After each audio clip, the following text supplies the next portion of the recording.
샬롬, 말씀과 함께하는 새로운 날입니다. 토요일이고요. 한 주간을 또 은혜롭게 마쳤네요. 기도하고 시작할까요?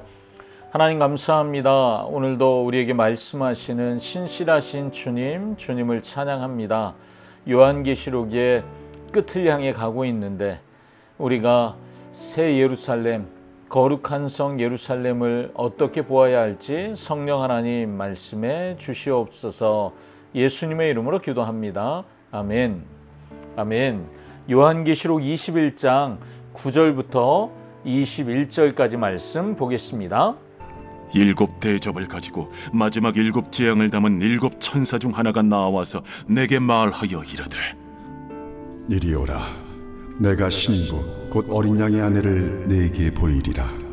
성령으로 나를 데리고 크고 높은 산으로 올라가 하나님께로부터 하늘에서 내려오는 거룩한 성 예루살렘을 보이니 하나님의 영광이 있어 그 성의 빛이 지극히 귀한 보석 같고 벽옥과 수정같이 막더라. 크고 높은 성곽이 있고 12문이 있는데 문에 12천사가 있고 그 문들 위에 이름을 썼으니 이스라엘 자손 12지파의 이름들이라. 동쪽의 세 문, 북쪽의 세 문, 남쪽의 세 문, 서쪽의 세 문이니 그 성의 성곽에는 12기초석이 있고 그 위에는 어린 양의 12사도의 12이름이 있더라. 내게 말하는 자가 그 성과 그 문들과 성곽을 측량하려고 금 갈대자를 가졌더라.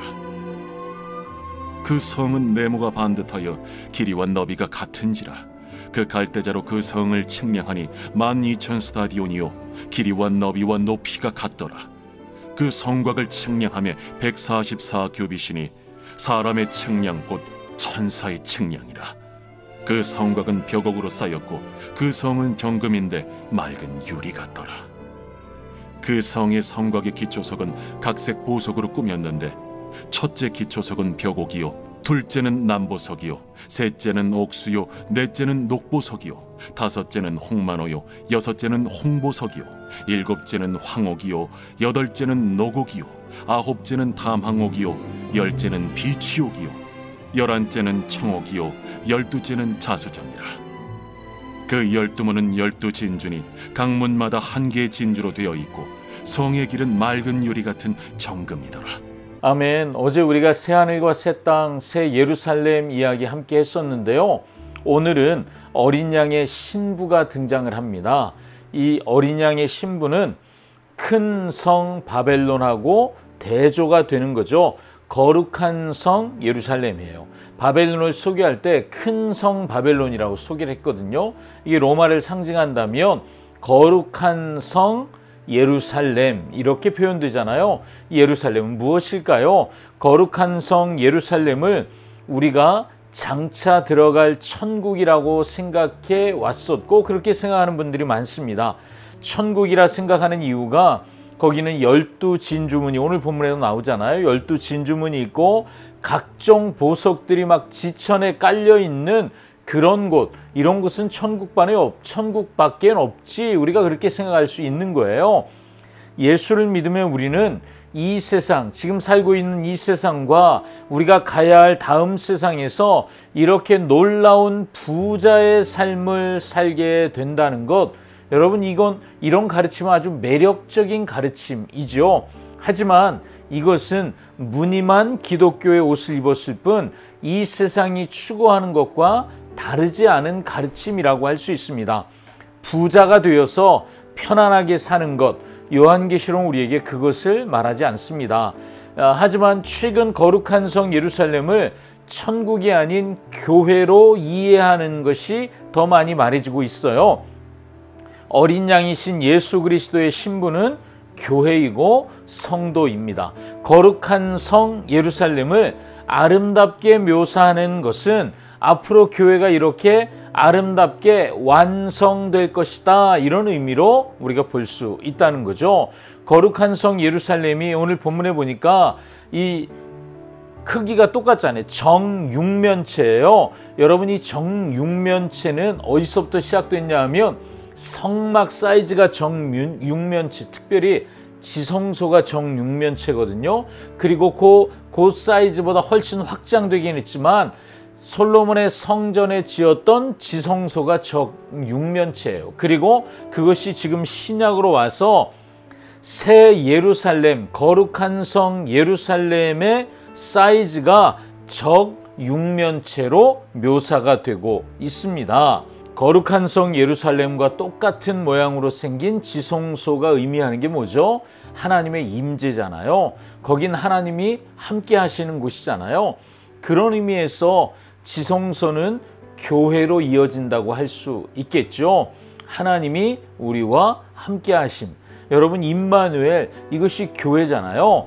이곳은 창세기에서부터 시작된 하나님과 동행하는 삶이 다시 회복되는 곳이 지성소라면, 고난당하는 교회가 마침내 얻게 되는 승리의 마지막 결과가 무엇이냐? 하나님과 함께하는 것이죠. 그래서 새 예루살렘이 어제 뭐라고 그랬어요? 하나님이 함께 하시는 곳이라고 말했잖아요. 고난당하는 교회에게 하나님이 주시는 최고의 선물은 하나님이 함께해 주시는 것입니다.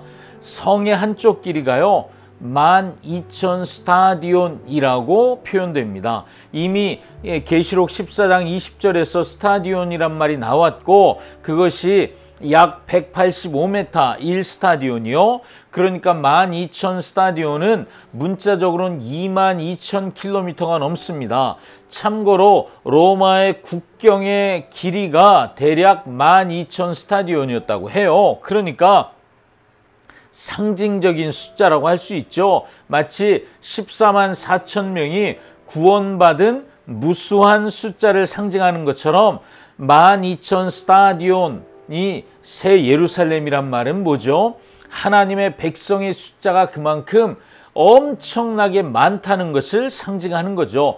어마어마한 숫자의 성도들이 새 예루살렘에서 어린 양이신 예수 그리스도의 신부가 되어 살아갈 것이다, 이런 말씀입니다.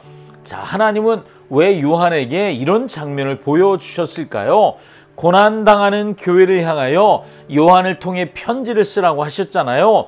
요한은 이 장면을 꼭 보아야만 했을까요? 봐야 하죠. 왜요? 큰 성 바벨론으로 상징되는 로마 제국이 반드시 심판당할 것이고, 그리고 교회는 지금 고난 중에 있어서 현재의 상황은 암울합니다. 이 시간, 이 고난이 언제 지나갈까 싶습니다. 그런데 반드시 승리하고 어린 양의 신부가 되어서 거룩한 성 예루살렘에 속하게 될 것이다. 이것을 가르쳐 주시기 위함이죠.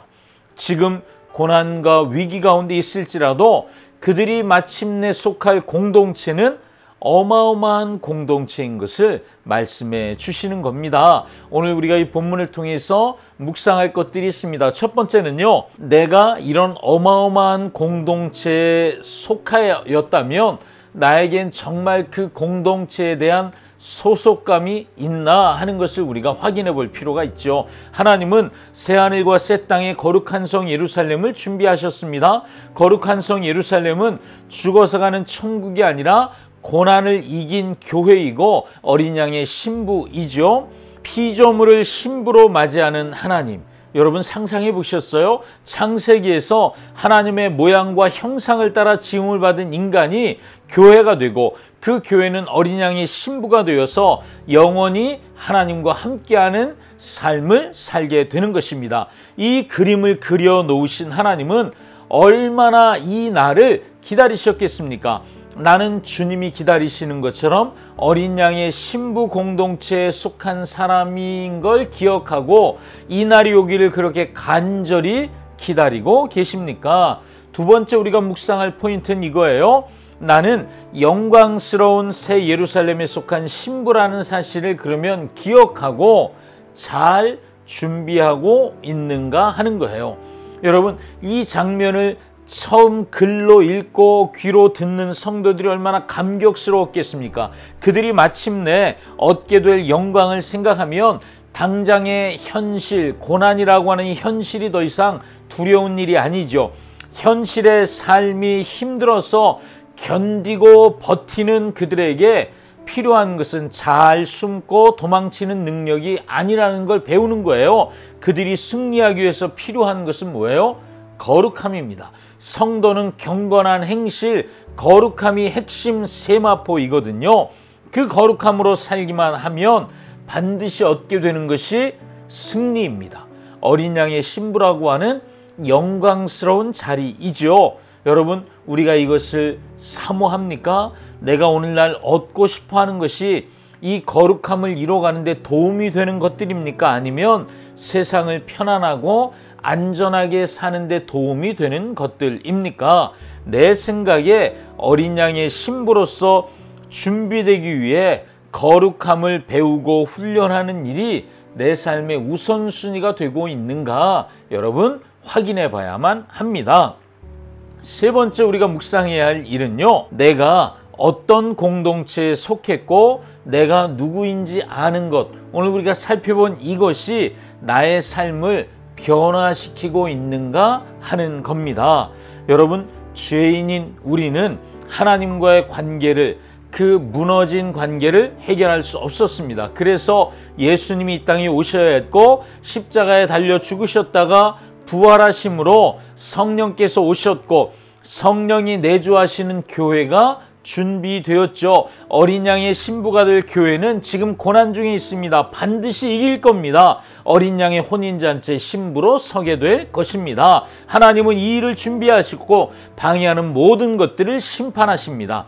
어린 양의 신부를 누구에게도 하나님은 빼앗기지 않으실 것입니다. 나는 하나님이 절대 빼앗기지 않을 어린 양의 신부입니다. 지금 이 시대를 살아가며 내 삶이 어린 양의 신부로 준비되는 시간을 저와 여러분은 보내고 있습니다. 하나님이 내 안에 계시고 나를 준비하시고 하나님의 어린 양의 신부인 교회로 세워가고 계신다는 거죠. 그렇다면 나는 하나님의 말씀을 듣고 그분이 말씀하시는 대로 살면 신부로 준비되어 가는 거예요. 자, 여러분, 그렇다면 질문이요. 나는 말씀대로 살고 있습니까? 말씀이 내 삶을 바꿔가고 있습니까? 어린 양의 신부로 잘 준비되고 있습니까? 우리가 말씀을 묵상하며 내 모습을 꼭 확인해 보아야만 합니다. 자, 여러분, 기도하겠습니다. 하나님 고맙습니다. 오늘도 나의 삶의 우선순위가 어린 양의 신부로 준비되는 것이야 함을 깨닫게 해주시니 감사합니다. 내가 심판받을 죄인에서 그리스도의 신부로 바뀐 것처럼 내 삶의 날마다 그리스도 신부되는 귀한 변화의 삶이 되도록 성령님 나를 가르치시고 인도해 주시옵소서. 예수님의 이름으로 기도합니다. 아멘. 아멘. 오늘도 말씀과 함께 행복한 날 보내시고 내일 주일에 우리 함께 모여 하나님을 예배하겠습니다. 샬롬.